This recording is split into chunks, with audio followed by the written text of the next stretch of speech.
Welcome to 45 Left or Right podcast, episode 10, The Pull of Motherhood, part 2. Today we're going to talk about what it is like to be a stay-at-home mom.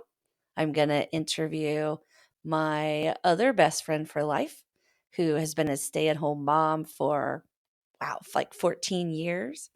And buckle up because I have a lot of thoughts on what it is like to be a stay at home mom because I have been one also for several years.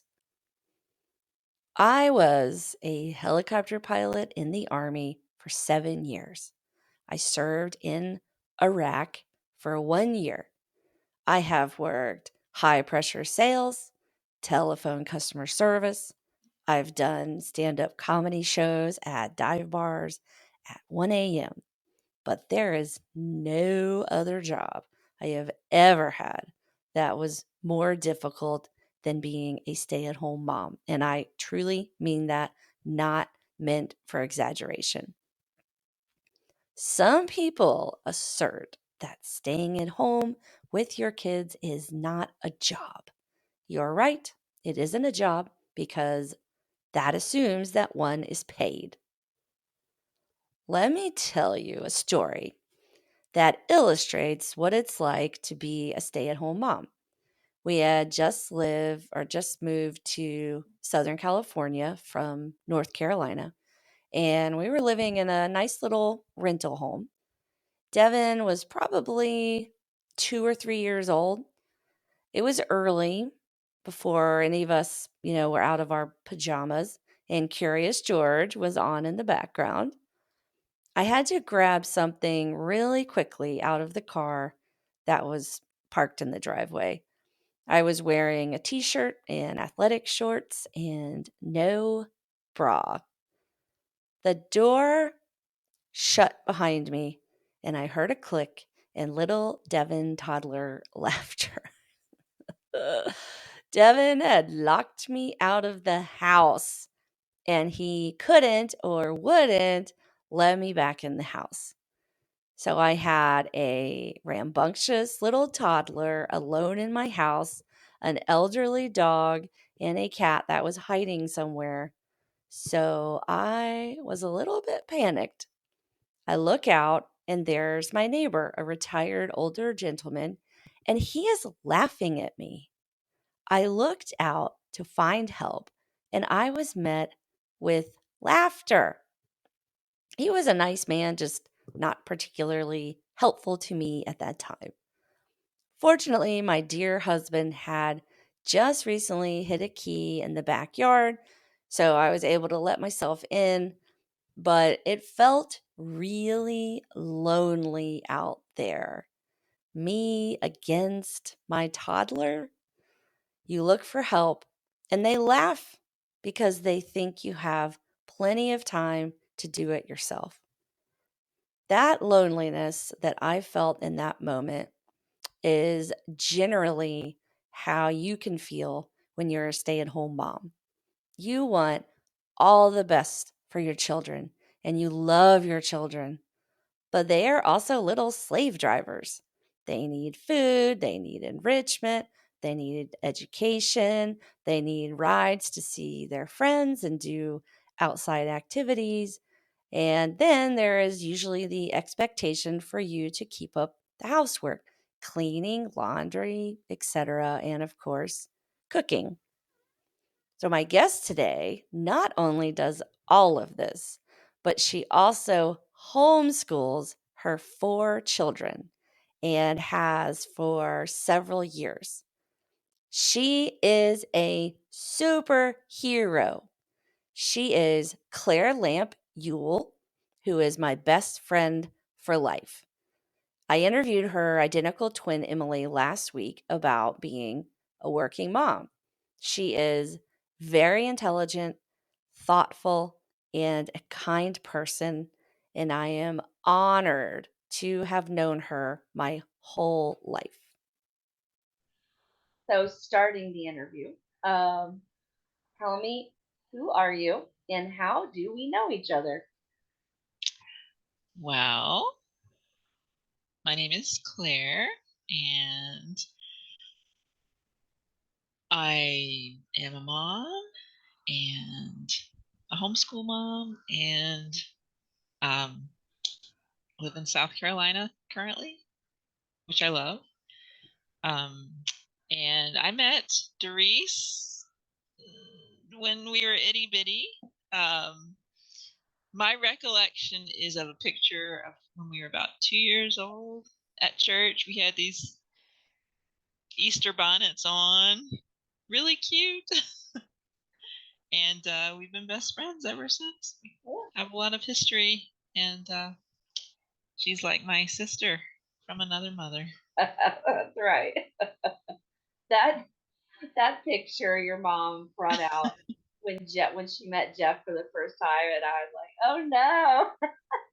But he liked it, so did not look happy in that picture. Like, why? My mom's making me wear this thing. But it's cute. All right. So tell me, who are your kids and how old are they? Okay, I have 4 kids. David, Emily, Ruth, and Esther. And David's 14. Emily is 12. Ruth is 10. And Esther just turned 8. Gosh, wow. Yeah. How did that happen? I remember when Davey was born. Yep. Yeah. You gave him a very special gift.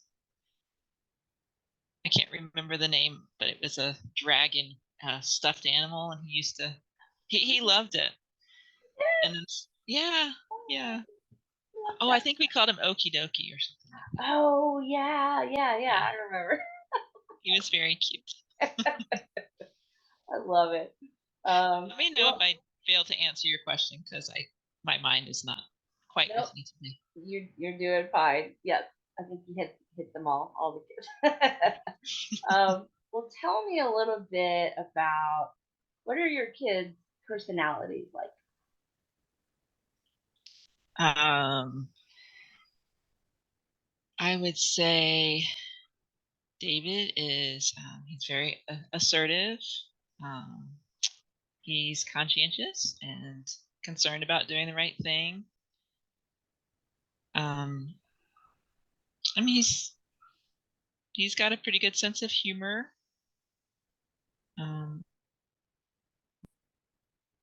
I'm enjoying seeing him go through this transition phase into a man. Emmy is very sweet-tempered and mild-mannered. She's a lot like her namesake, my sister Emily. And she also has a good sense of humor. It's a different kind of sense of humor from Davies. It's a muted. She's very observant. Ruth is she is full of life. She is outspoken. Mm-hmm. And she feels things very deeply. And she will let you know when she's really happy, and she'll let you know when she's really unhappy. And yeah, she's a fun person to be around. Actually, they all are. And then Esther likes to play jokes on people and be silly. And she's a big hugger. She likes to hug people. Aww. And show affection. Oh, I love that. Yeah, I'm a hugger also, so I like that. Although I'm beginning to realize that introverts sometimes don't like hugs, so I gotta rein in my extrovertness. I would say, speaking as an introvert, that introverts like hugs from people they know well. Okay, that's good. Yeah, I usually just feel them out. I'm like, they're looking. But then sometimes we've talked about before, extroverts, need introverts and introverts need extroverts. Yeah. And so a lot of my friends are introverts. And sometimes I'm like, wait, are you the introvert that doesn't like hugs? Oh, Or I are can't you? remember. So I Yeah, default to hugs. I like hugs, but if it's not somebody I know very Yeah. well, that They're it's like, just awkward. they're like I don't think so. I guess talking about Ruthie, I mean, they're different, but Devin is a Yeah. big feeler also. He's got Yeah. Okay. big emotions, Yeah. happy, joyful mostly.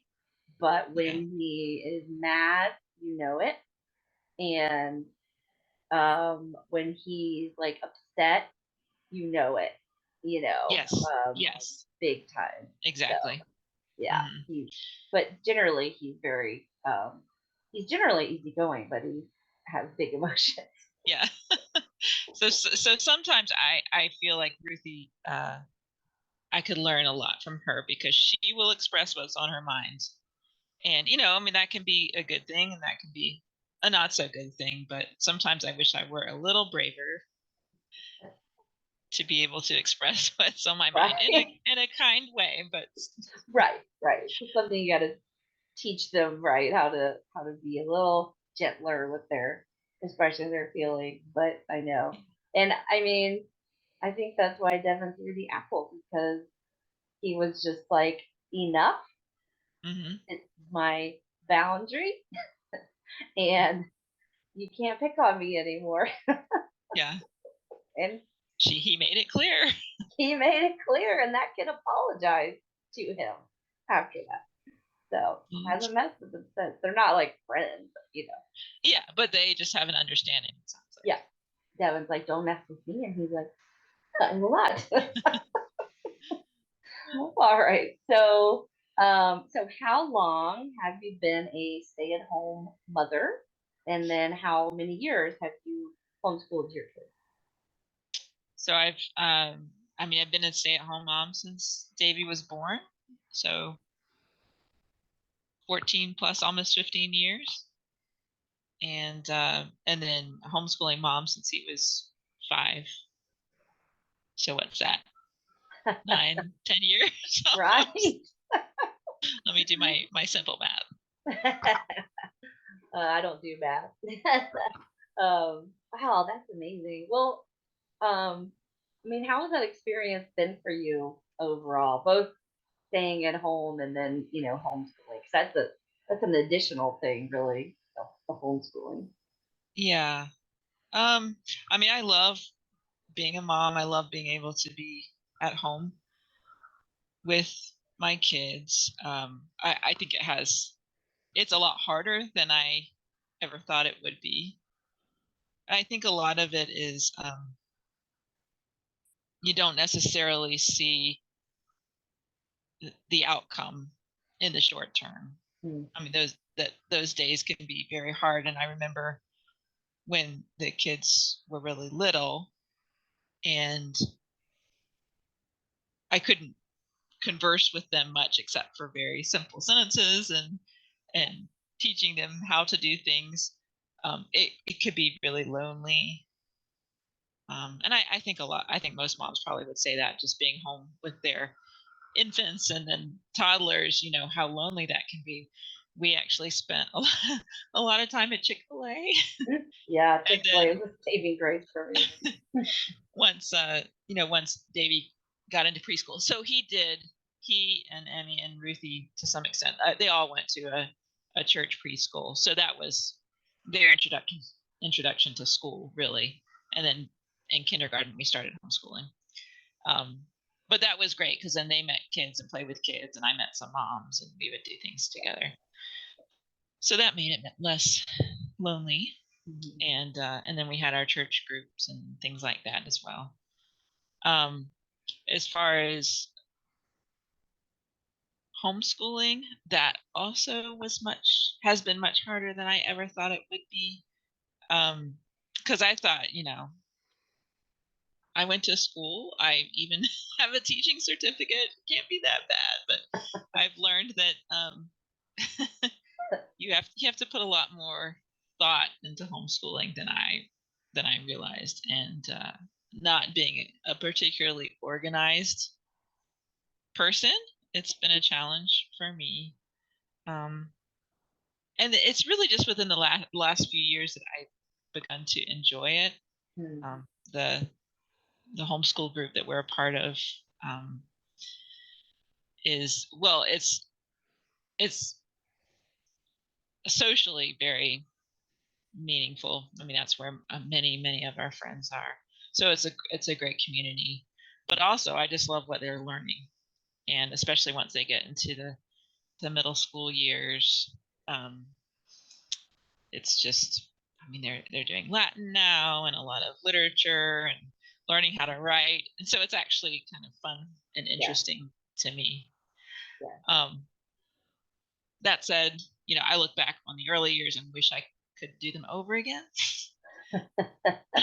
and do them better. But life was what it was at the time, and Yeah. I'll only do that and um, trust God for the outcome. Right. Yeah. I know. For the record, for my podcast listeners, Claire also has a master's in linguistics from UNC Chapel Hill, right? Mhm. Yes. I So do. But very, very, very smart mom and woman. I know. I remember, you know, when I stayed home with Devin for his first 5 years, it was so lonely. I mean, oh my gosh, I talked about this in the previous episode. I was like stalking playground moms. I let's see my yes, friend, yes. please, because we were in a new state and we didn't know anybody here, and you have this little being that you adore and love, Mhm. but you Yeah. cannot talk to them really, and then you don't have. It's hard to find a mom community because I feel like in a way you're all just kind of trapped in your homes for a while. I mean, you go out obviously, but Yeah. again at Chick-fil-A you can't be like, "Oh, hi." You can't stay there indefinitely. You can't. I mean, you could. They won't kick you out, but you Yeah, know, they're very generous with their space yeah, and their time. But exactly. But it yeah, is hard. I, Um, I think growing up, or at least for me, I saw my mom, but I didn't realize how much she did, and I yeah, didn't know how hard it was. yeah, And then you're relating to these personalities that are growing and changing, and some of them don't line up with your personality, so you have to learn how to manage someone who's very different. yeah, And I don't know, it's just a lot harder than I would have ever thought. yeah. I know. I look back at that time and I cherish it, but I also I feel this sense of exhaustion and loneliness is like the biggest thing. And Mm. Jeff would That makes me go. sad. I know, but you get out of it. As your kids get older, I think you Yeah, find and I think, you form more friends and mom friends who it's like you're all coming out of the shadows. yeah, here we are. But Hi. yeah, I think that is that has been a benefit with the homeschooling community, is that you kind of realize that you're in this boat together, and Mhm. just like the baseball moms, or that you interact with. So you Oh, have these separate lives, but you realize you're going through many of the same experiences, and I think that's helpful. yeah, it is. It is. And I always, I've kind of done both working, although sort of more freelance. So I've always had flexibility. But I was always kind of jealous of my friends who left the home and went to work because they had a separate identity and purpose from their children, Yeah, and had like adult interaction, and then they could go home and and I know they're tired. I know there's yeah. also hard things, but you had that separation when you don't have that. when you're at home with your kids. Yeah, I think it's you go through so many different emotions Yeah, there's no doubt. I would as a be mom. jealous of Jeff when he came home. I'm like, You I'm got like, to go to work all day. yeah, and he would be like, "Whoa," come in like, "Hi, how was your day?" And I'm so tired. Yeah, and again, it's not a comment on your children. You love your children, but I Yeah, think it's okay to recognize yeah, this is a hard absolutely. job. It's It is a hard exhausting. job. Yeah, it is exhausting. No, obviously we love our children. They're amazing, but they can also make you tired, you know, for sure. Um, so we've kind of touched on this, but well, let me go back. So now that your kids are older, um, what sort of activities do they do, outside of home? And I know they do, and I guess outside of homeschooling as well. Yeah. Well, so we do meet with that homeschool group once a week. Mhm. Although the year is winding down for that, so that'll end next week actually. Um, Davey does some sports. He does jujitsu regularly, and he has for years. So he does that a few times a week, and then he also plays sports through the YMCA, Oh, so soccer and flag football, which he's loved and have been great for him. And the YMCA here, at least, I don't know how it is there. It's really low stress. Like it's yeah, 6 weeks of a game once a week and a practice, once or twice a week. So it's not too much of a commitment. I yeah. just wouldn't have had time to do that. Um, and Emmy does choir, and um, Ruthie's just started piano, and Oh, then we're pretty involved with church activities, like well on the weekend, and then as the kids get older with the youth group and that kind of thing. But it's a good bit of coming and going. But I would say I know other homeschooling families who do a whole lot more outside activities than we've done. yeah. Well, it sounds like you have a pretty good balance, you know.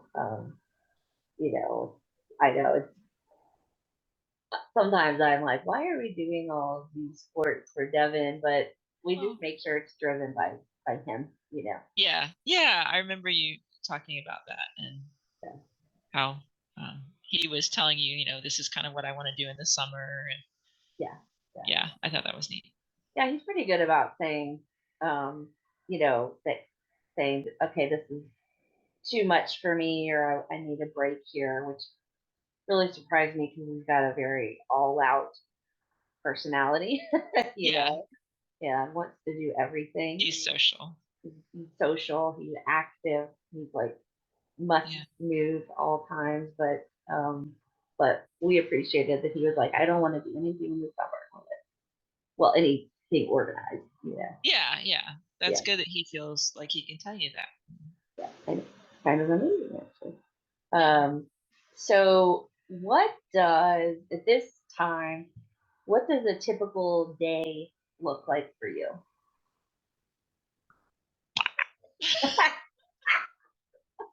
I mean, For the uh, record, she made a funny face.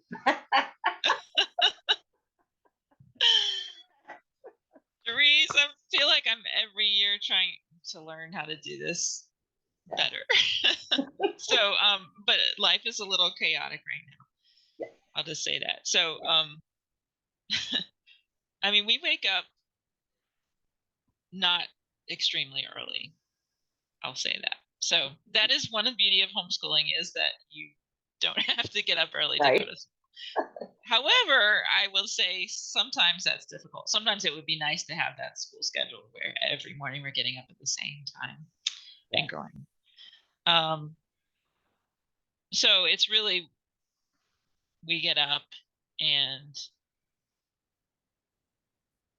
usually the older kids do get started with their schoolwork, and they have a weekly meeting, and they're expected to have certain assignments done so that they can participate in the class.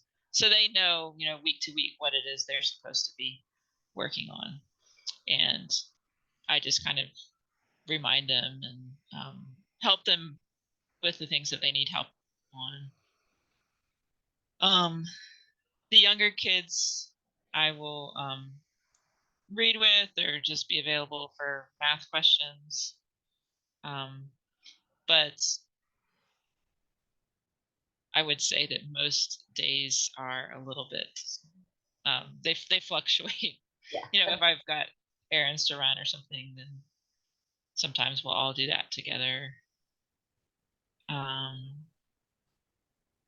know that's not a real clear answer, but No, it is. there's just a lot going on in life right now. Yeah, yeah, I know. I know. Sometimes I've wondered, like, we have a very structured day. Mhm. Devin has to be at school by 8 and isn't in Yeah. school till about 2:30, and he's home by 2:45, and pretty structured. But sometimes I'm like, why do I have to wake up? I'm not going to school, Yeah. I did this. but I do. No, I think it's a good pattern to be in. That's one of those things that I thought, we really need to get in a better morning pattern, but I'd say the older kids are doing better about that.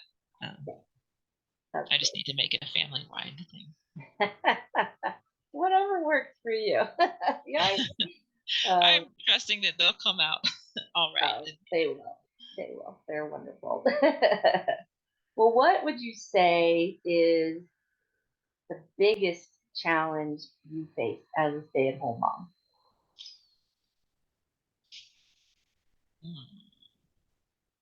Biggest.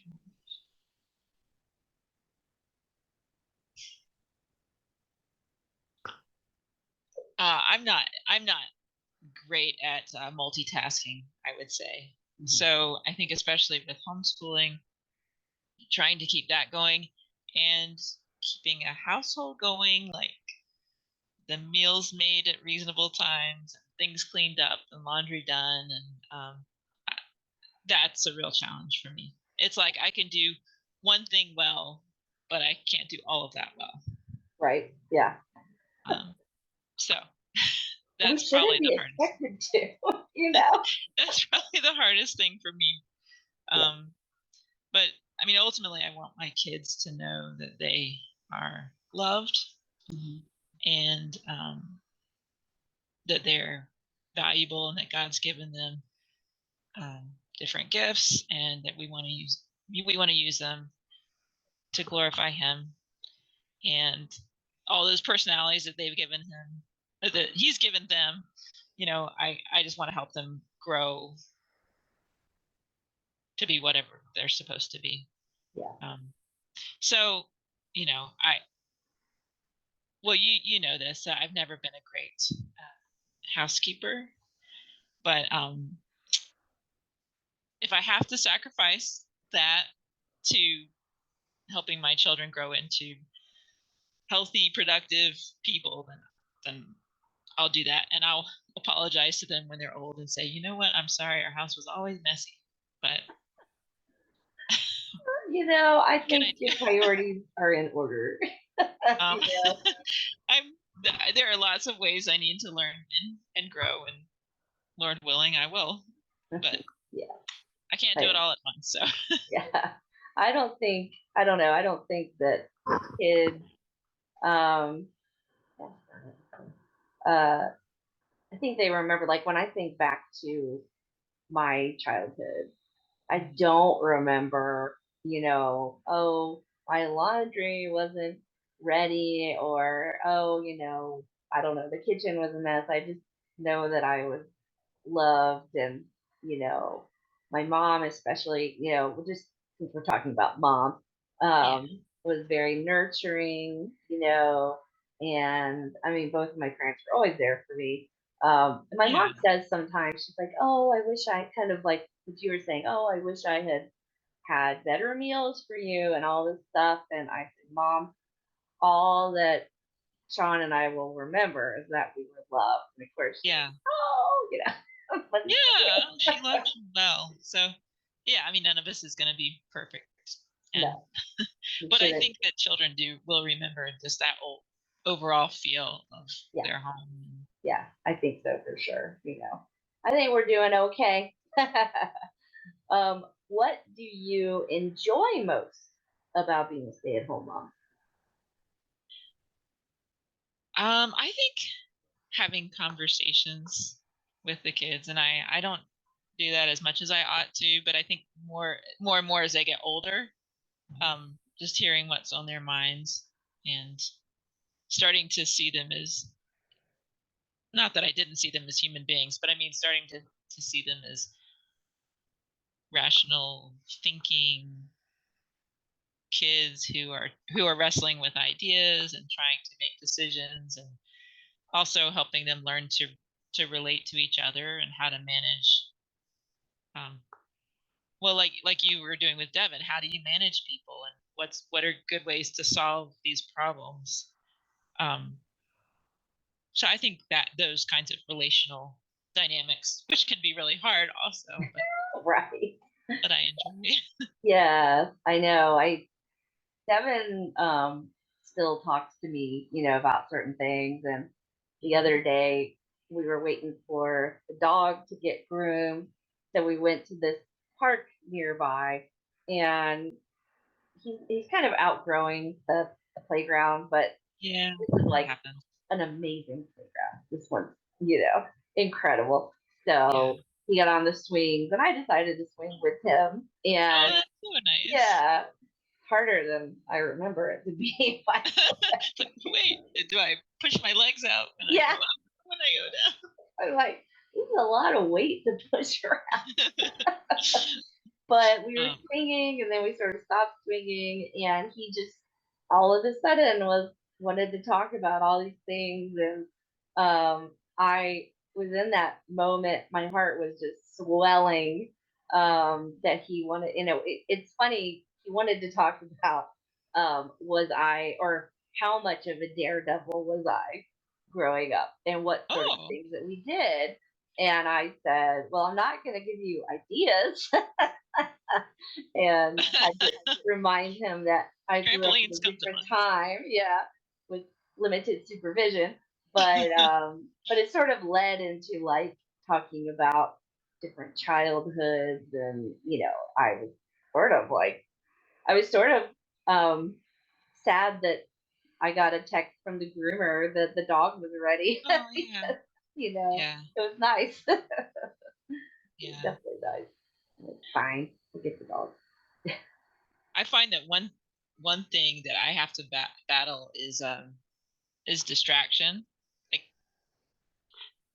to consciously think, this is a valuable thing and is important to spend this time talking. It's Mhm. so easy for me to be distracted. I think it's so easy for our kids to be distracted too. But sometimes I have to make a conscious effort to sit still and listen. Yeah, yeah. I know it's hard for me to sit still in general in my life. And I so in the for me in the car, it Yeah. seems to be the prime when he wants to talk about things, and then when I literally have to sit still. Yeah. It's That is a good time. Yeah, and I really enjoy those. Jeff gets a little jealous that I get all of those Um, because I'm mostly the one yeah. driving them to Yeah. things. That makes sense. And I'm like, well, You're right. I'm the mom. Maybe. Well, so I think one thing in being a stay-at-home mom is there's a lot of judgment. I think, as far as, and from the greater world about, some people are like, oh, it's not a job, or you've probably heard some of that. What do you? I don't know. Do you ever face that? Um, you ever get that feeling like, oh well, I don't know. There just seems to be this judgment about it sometimes. Um, I would say probably because just I am around a lot of other stay-at-home moms and homeschool moms, then so I don't face that a lot. I mean, I'm aware, and I think probably I do this to myself, and other stay-at-home or homeschooling moms do it. We do it to ourselves and think,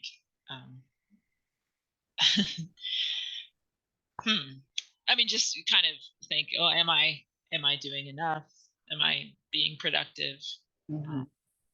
But in the grand scheme of things, I know this is a valuable job. You know it is, but sometimes you don't feel like it in the moment. Yeah. You know, I don't know how people have the energy actually to work a full-time job and parent their kids. Yeah, I don't either. I think it would take more than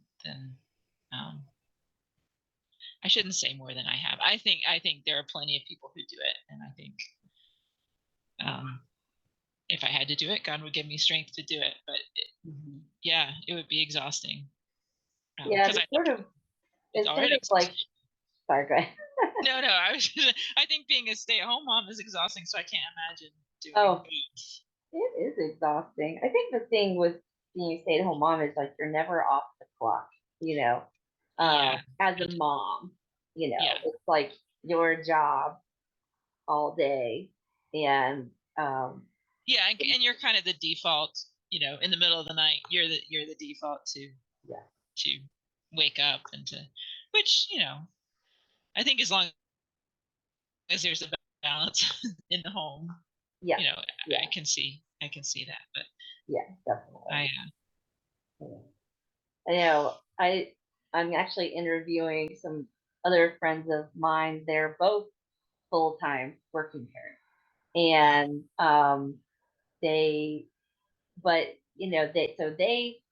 and I interviewed them because they have a nice balance, I would say, on who does what.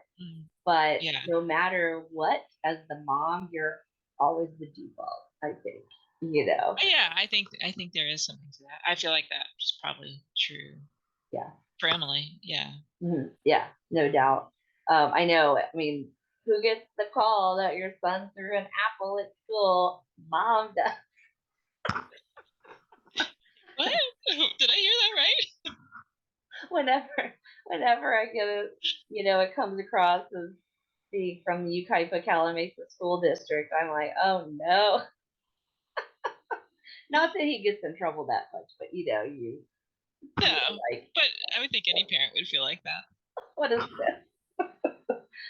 I would say probably one of the challenging things, well, that we already mentioned, was that you know, you don't get paid for being a stay-at-home mom or homeschooling mom, and sometimes you would like to have more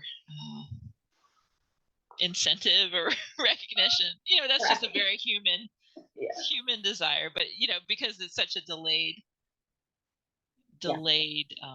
gratification. You know, you're putting in all this work, and for a long time you may not see the results, or you don't.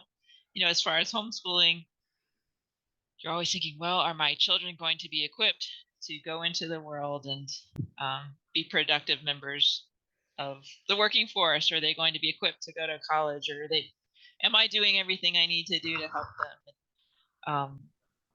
I think there's always that uncertainty there. Whereas if you were working, you would, you know, every 2 weeks or whatever, you would be getting a paycheck, and then your supervisors would be responding to your work and letting you know whether you're doing a good job, or whether you're not doing a good job, what you need to change. But as a mom, no, I'm just going along, doing the best. I know. Sometimes I find myself, like asking for it, but in a backwards way. Like, oh, what do you think? Devin's doing really well, isn't he? You know, and I want Jeff to say, yeah, you did a good job. or whatever, and he's pretty good with that, or at least sensing that I'm asking for approval. Yeah. But it's difficult because your kids are your employers, and they are not going to say, "Wow, mom, you did a good job getting us up today, and the laundry looks great," or they don't ever, even Yeah. when they're a teenager, they don't when they're older. I think there are some who I think some of that is personality based. Like some they do see the work you put in. But I mean, I can't expect my children to fulfill my need for affirmation. So I try to remember that they're kids, and I don't. But when they give it, I mean, it's wonderful because then you think, oh wow, and then that means they're also learning to be observant with other people. So I mean, it's a skill that they need to learn as well. Yeah, that's true. I didn't think about that. For Devin, it's just a random hug that he'll give me, and of course, I want to just hold on, and he's like, "Okay, enough. Gonna go play now." That's what you get. Or yesterday, we had a meeting at the school for Devin's speech IEP, and he they always go around and like talk about Devin. They talk about like his general education and how he's doing, and they talk about his speech goals. And there were 3 different teachers or speech therapists there, and every one of them said, "You have a sweet boy." And we looked at each other like, oh, okay, like we do have a sweet boy. He is a good boy. So that's nice. They said he was it's helpful to sweet hear. and cute, and he can't control the cute, but he can't control the sweet. Yeah. I mean, that's helpful, and I think that's instructive too. That for me, as I think about mom friends that I know, and how can I encourage them?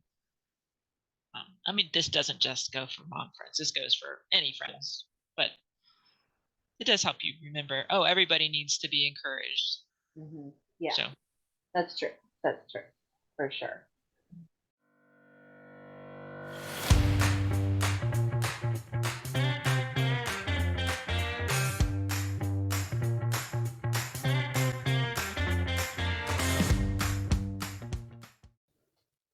Welcome back to 45 Left to Right podcast. I hope you enjoyed my interview with Claire. She's amazing. I cannot believe all that she does every day. Just extraordinary. But I've always thought that about her. So usually this is a big, hearty section on research. But because I had, a longer interview with Claire, I am keeping the research a little light on this episode, but it's still going to do it. All right, so salary.com, they did a survey before and after the pandemic, and they surveyed 19,000 moms, which that's a decent amount of of a sample size. And in surveying these moms, they asked the moms to give a description of what they do every day. And then they took those descriptions and categorized them into jobs in the outside market. Some of the jobs that they included were chief operating officer, logistics analyst, housekeeper, van driver, public school teacher, especially during COVID, facilities manager, event planner, cook or a kitchen manager, assistant athletics director, nurse, physical therapy supervisor, nutrition director, fast food cook, server, conflicts manager, fundraising coordinator. And those weren't even all of the jobs, but those are the ones I thought were really applicable. I have been on social media where this was cited, And people just flipped out. Oh, they don't do all of that. That's not a fair assessment. I could argue back and forth. Generally, the people who comment on this have never done the job or aren't familiar with what stay-at-home moms do. And I'd like to say working moms do these things also, but this is an episode about stay-at-home moms, so we're just going to stick to that. So they took all of those jobs together and created sort of what would be a salary that they would be worth outside of the home. So they evaluated and estimated pre-pandemic that this would be worth $178,000. Post-pandemic, so 2020 and 2021, they valued it at $185,000. Obviously, with the pandemic, you got to add education in there and probably some extra jobs that I just can't think about right now. How are moms getting it all done? Stay-at-home moms work on average 106 hours a week. So, and on average, 15 hours a day. Let's put this into perspective.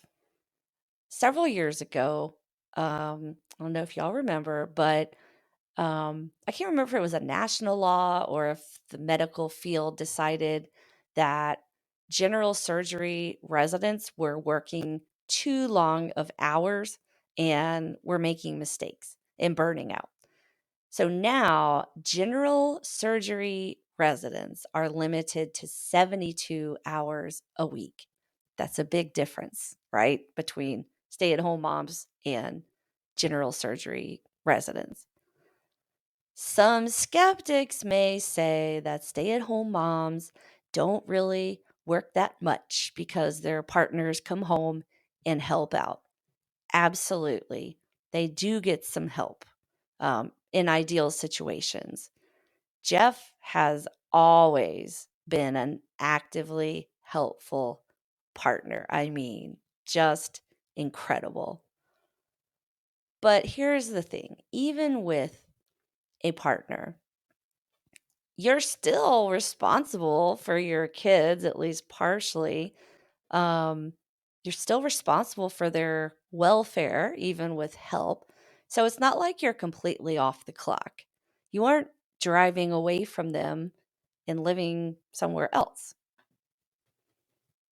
So this would be like working a 9 to 5 and then bringing a customer home with you to live, yet this customer cannot do anything for themselves. You need to cook them dinner, you need to entertain them, help them take a bath, and put them to bed. And then in the morning, you'd have to help them get dressed and brush their teeth and feed them breakfast. Sounds silly, but think about it. It's true. So this next bit I found on yahoo.com, their finance section. And the name of the article is "The number of stay-at-home mothers rose dramatically in the U.S. last year." And I think this was done a couple of years ago. Or I'm sorry, a year ago. This is according to a study conducted by Motherly, and this article calls them an advocacy group. I don't really think they're an advocacy group. It's a publication, by the way, that has routinely rejected my pitches, but they have good information. In 2022, 15% of mothers identified as stay-at-home mothers. In 2023, it's up to 24%, which means that 9% of mothers have given up their jobs over the past year.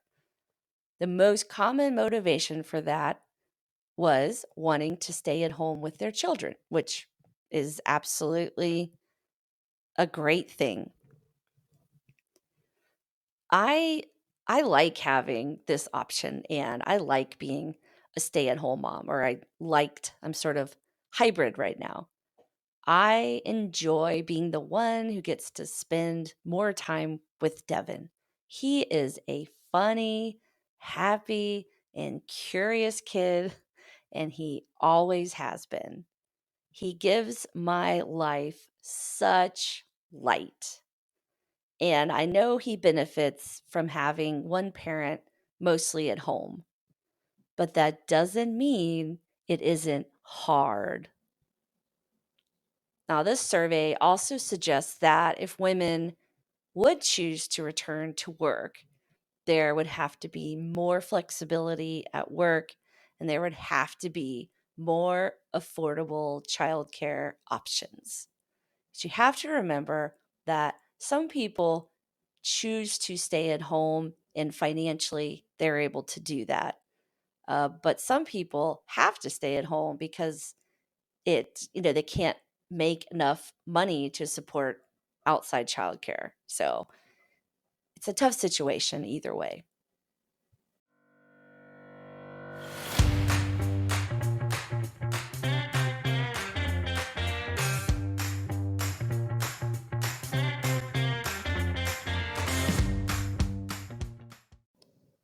Welcome back to 45 Left to Right podcast. I want to conclude with some stories of my experience as a stay-at-home mom and then just some reflections. There is a misconception many people have about being a stay-at-home mom. I think they think we have all the time in the world and just sit around eating bonbons all day. Now, bonbons are delicious, but I rarely had time to sit around with a toddler running around, let alone eat luxurious chocolate. My snacking was more likely to be chicken nuggets and dropped blueberries. Devin and I had a very strict schedule that we stuck to for the benefit of both of us. After Jeff left for work around 7:30 in the morning, Devin and I would finish our breakfast and watch some Curious George and maybe some Wild Kratts before getting dressed and ready for the day.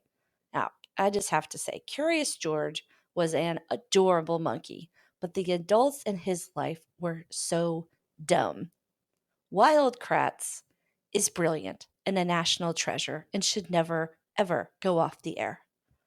But once Daniel Tiger came on, we were out of there, usually by about 9. We would go to a playground so Devin could get his energy out, and he liked to run around and zoom his Hot Wheels down the slide. If anyone was in the way of this, they could either join in the fun or get hit in the face with a tiny metal car. In an effort to be an interactive mom, I would play with him, run around with him, push him on the swings. Although I was so happy when he could swing himself, which seemed to take forever, probably on purpose. We would play with Hot Wheels, etc. This was fun for sure, but as an adult, maybe not as stimulating as I was used to. Not that long before, I was flying helicopters, and only a few years before, I was traveling all around the country, performing stand up comedy and doing motivational speaking. It is very difficult to entertain yourself and a child at the same time. The child wins every time. After the playground, we would go, do something like go to the library or find some kind of toddler interactive team, interactive thing. Our community center had a lot of things like this. They had toddler gymnastics and art, mommy and me kind of things. Later, when I met my friend Rachel, we would meet up with her somewhere or at her house where Devin and her daughter could play, and then we could chat and hang out. And that was a lovely time for me and hopefully for her. Around 11:30 or so, we would have lunch either at Chick-fil-A for a treat or we would go home, I made sure that he was down for a nap by noon because he was an absolute grumpy mess if he didn't get his nap, or if he napped too late, he would be hell to get down for bed. After his nap, I would give him some free play time, which always involved his Hot Wheels or playing outside. We lived in Southern California, so outside was a great option, always sunny and warm. Sometimes we would walk our elderly dog Taco around the block, or as Devin got older, he would scoot on his little three-wheeled scooter, or he'd zoom around on his balance bike. We would have a snack around 3, and usually we would make another trip to the playground. We have a lot of great playgrounds around here too. I would start cooking dinner around 5, all while supervising my wild man, and then Jeff would come home around 6, all joyful and happy from his day out of the house. Now, I usually had one of several reactions to his homecoming. One, I would bombard him with questions about his day with adults. 2, I would resent his very innocent question of, "What did I do today?" 3, I would collapse with exhaustion and just hand Devin off to him. 4, I would be resentful of his day on the outside. It was mixed bag. We would eat dinner together, which we still try to do, though Jeff and I would have what I made. And then, even though I always tried to cook things that Devin would like, let's face it, and anyone with a toddler knows, he had a lot of chicken nuggets and macaroni and cheese. It's all they would eat sometimes. Jeff is a very active and involved dad. So he usually gave me a break and took over the entertainment duties after dinner. I remember in our rental house, they would play this game where they would throw a tennis ball against the house, and then they would try to catch it on the rebound. I remember hearing that tennis ball bonk, and then Devin and Jeff would laugh and laugh and laugh. And I loved those sounds. It's obviously a core memory for me, but I also was so tired and I just wanted to do something for myself. When it came to bedtime, Jeff and I split the duties. I would usually do bath time and get him in his PJs, and then Jeff would read to him and put him to bed.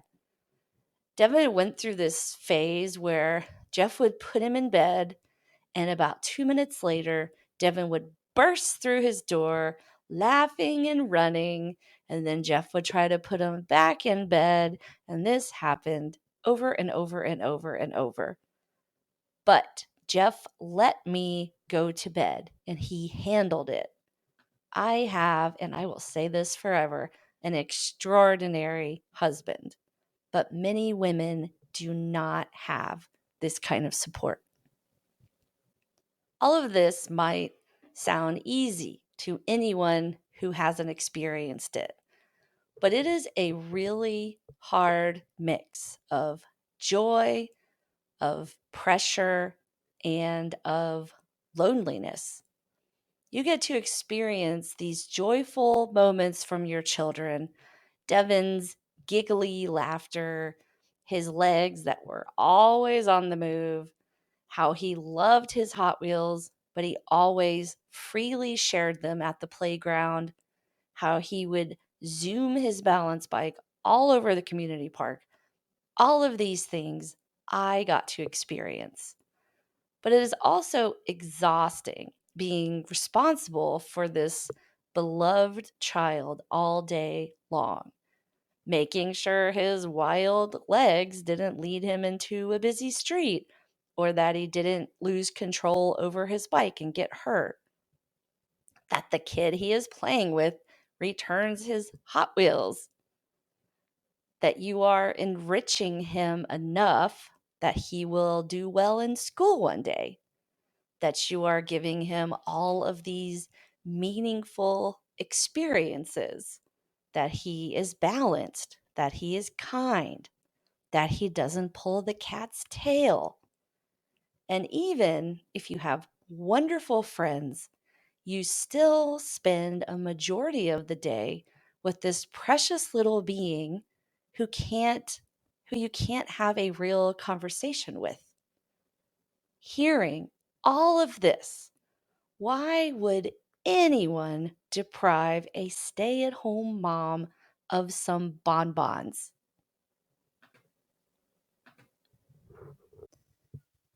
Thank you so much for listening to another episode of the 45 Left or Right podcast. If you can, rate, review, and subscribe to this episode. And if you haven't already, the podcast in general. Found out that you cannot write comments on Spotify, but you can rate it with stars. And it's usually there's little triple dots at the bottom where the episode description is. On Apple, you can rate and review, but since I am an Android peasant, I cannot walk you through those steps. I am sending my podcast to YouTube now, and it's easy to do all of those things, so that's nice.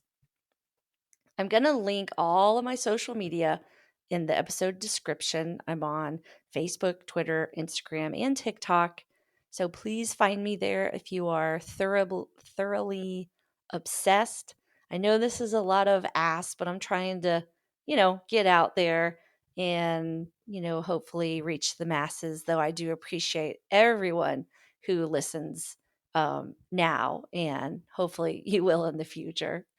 So thank you so much for listening. I think Jeff is coming back with my bonbons. So bye for now.